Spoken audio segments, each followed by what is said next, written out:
ગીતાજી શ્રીમદ્ ભગવદ્ ગીતા પ્રથમ અધ્યાય અર્જુન વિષાદ યોગ ધર્મક્ષેત્રે કુરુક્ષેત્રે સામવેતા યુત્સવ મામકાહ પાંડવા જેવ કિમ કુર્વન્તિ સંજય. ધૃતરાષ્ટ્ર બોલ્યા, હે સંજય, ધર્મભૂમિ કુરુક્ષેત્રમાં એકઠા થયેલા યુદ્ધના ઈચ્છુક મારા તથા પાંડુના પુત્રે શું કર્યું? સંજય બોલ્યા, તે વખતે રાજા દુર્યોધનને વ્યૂહમાં ગોઠવાયેલી પાંડવોની સેનાને જોયા પછી દ્રોણાચાર્ય પાસે જઈને આ વચન કહ્યા કે, હે ગુરુદેવ, આપના બુદ્ધિમાન શિષ્ય દ્રુપદ પુત્ર ધુષ્ટમન વડે વ્યૂહાકારે ઊભી કરાયેલી પાંડુ પુત્રની આ અત્યંત વિશાળ સેનાને જુઓ. આ સેનામાં મોટા ધનુષ્યો ધારણ કરનારા તથા યુદ્ધમાં ભીમ અને અર્જુન જેવા શૂરવીર, સાત્યકી, વિરાટ, મહારથી રાજા દ્રુપદ, ધૃષ્ટકેતુ, ચેકિતાન, બળવાન, કાશીરાજ, પુરોજીત, કુંતીભોજ અને પુરુષેઠ સભ્ય, પરાક્રમી યુદ્ધામન્યુ તથા બળવાન ઉત્તમોજા, સુભદ્રાનો પુત્ર અભિમન્યુ તેમજ દ્રૌપદીના પાંચેય પુત્ર બધા જ મહારથીઓ છે. હે દ્વિજશેઠ, હવે આપણા સૈન્યમાં પણ જે મુખ્ય શૂરવીરો છે તેમને પણ હું આપ જાણી લો. આપ જાણ ખાતર મારી સેનામાં જે સેનાપતિઓ છે તેમને હું કહું છું. આપ સ્વયં પિતામહ ભીષ્મ તથા કર્ણ, સંગ્રામ વિજયી કૃપાચાર્ય તેમજ અશ્વત્થામા, વિકર્ણ અને સોમદત્તનો પુત્ર ભૂરિશ્રવા, આ સિવાય બીજા પણ મારા માટે જીવનને ત્યજનારા ઘણા શૂરવીરો, અનેક પ્રકારના શસ્ત્રથી સજ્જ તેમજ સર્વે યુદ્ધમાં નિપુણ છે.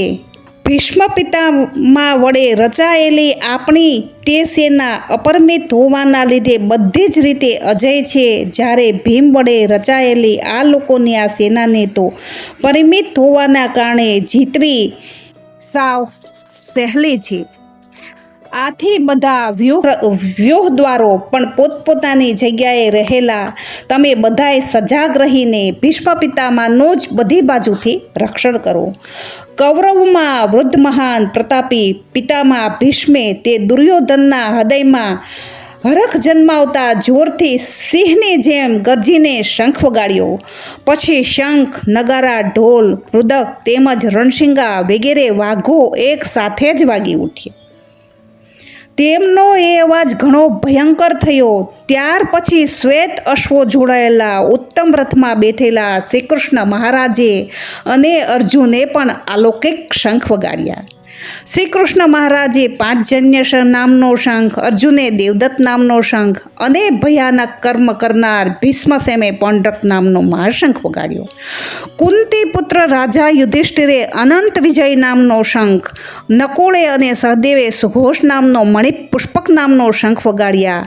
શ્રેષ્ઠ ધનુર્ધારી કાશીરાજ મહારાજે શિખંડી, ધુષ્ટમન રાજા વિરાટ, અજય, સાત્યકી રાજા દ્રુપદ, દ્રૌપદીના પુત્રો અને મહાબાહુ સુભદ્રાનો પુત્ર અભિમન્યુએ આ સૌએ, હે રાજન, બધી બાજુએથી જુદા જુદા શંખો વગાડ્યા. તે ભયાનક નાદે આકાશ અને પૃથ્વીને પણ ગજવતા ધાતરાષ્ટ્રના એટલે કે આપના પક્ષધારીઓના હૃદય ચીરી નાખ્યા.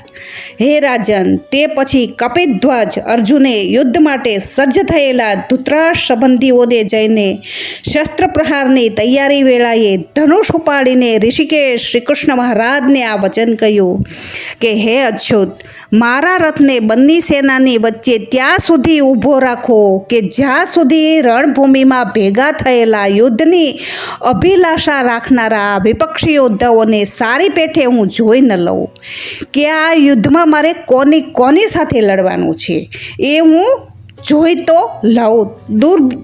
દુર્બુદ્ધિ દુર્યોધનનું યુદ્ધમાં હિત ઈચ્છનારાઓ જે રાજાઓ આ સૈન્યમાં આવ્યા છે તે સૌ યુદ્ધ કરનારાઓને હું સારી રીતે જોઈ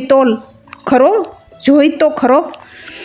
સંજય બોલ્યા, હે ધૃતરાષ્ટ્ર, ગુડાકેશ, અર્જુન દ્વારા આ પ્રકારે કહેવાયેલા ઋષિકેશ, શ્રીકૃષ્ણચંદ્ર બંને સેનાઓના મધ્યમાં ભીષ્મ અને દ્રોણાચાર્યોની તેમજ સમસ્ત રાજાઓની સામે ઉત્તમ રથને ઊભો રાખીને આ પ્રમાણે કહ્યું, હે પાર્થ, યુદ્ધ માટે એકઠા થયેલા કૌરવોને જો તથા પૃથાપુત્ર અર્જુનએ બંને સેનામાં રહેલા વડીલોને, કાકાઓ, પિતામહ, ગુરુઓ, મામા, ભાઈઓ, પુત્રો, પૌત્રો, મિત્રો, સસરાઓ તેમજ સુહૃદોને જોયા. અર્જુન અત્યંત કરુણાથી ઘેરાઈને વિષાદ કરતા આ વચન બોલ્યા કે હે કૃષ્ણ, યુદ્ધ ક્ષેત્રમાં ઊભેલા યુદ્ધ કરવા ઈચ્છતા સ્વજનો સમુદાયને જોઈને મારા અંગો શિથિલ થઈ રહ્યા છે, મોં સુકાઈ રહ્યું છે તથા મારા શરીરમાં કંપ અને રોમાંચ થઈ રહી છે. હાથમાંથી ગાંડીવ ધનુષ સરી જાય છે, ચામડી પણ બળી જ રહી છે, મારું મન જાણે ભમે છે, માટે હું ઊભો રહેવા માટે પણ સમર્થ નથી. હે કેશવ, હું તો લક્ષણો પણ અવળા જ જોઉં છું અને યુદ્ધમાં સ્વજનોને મારીને કલ્યાણ પણ નથી જોતો.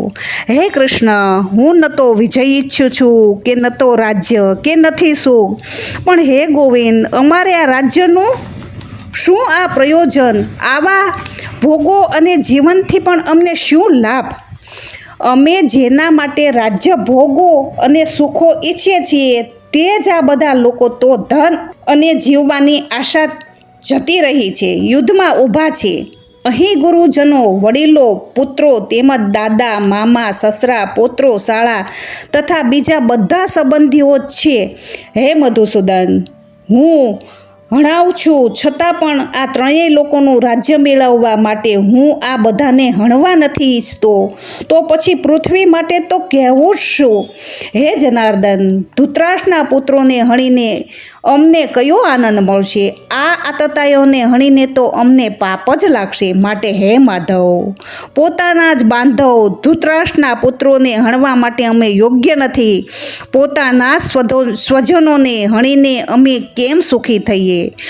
જોકે લોભના લીધે ભ્રષ્ટચિત્ત થયેલા આ લોકો કુળના નાશથી ઉત્પન્ન થતા દોષોને તથા મિત્રોને વિરોધ કરવાથી ઉત્પન્ન થતા પાપોને જોતા નથી. છતાં પણ હે જનાર્દન, કુળ નાશના કારણે લાગતા દોષને જાણનારાઓ અમોએ આ પાપથી બચવા માટે કેમ ન વિચારવું?